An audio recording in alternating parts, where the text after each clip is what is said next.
So ayan, deserve din nating sumaya kahit mag-isa lang tayo dito ngayon sa boarding house na to.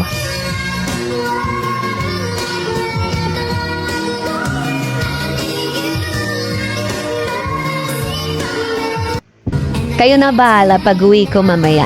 Charot, nandito lang pala ako sa bahay.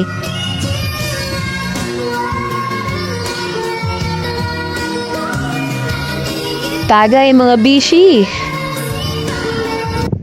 Swabe naman ang lasa nito. Grabe ang lungkot ko ngayon. Ito lang nagpapasaya sa akin ngayon. Tagay mga bishi. Tinumpa nga.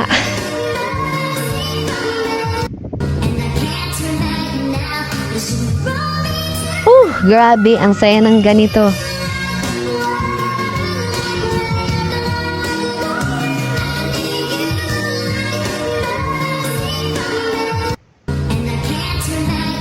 Iba talaga ang saya pag ito ang nasa harapan mo. Papawala ng lungkot at problema.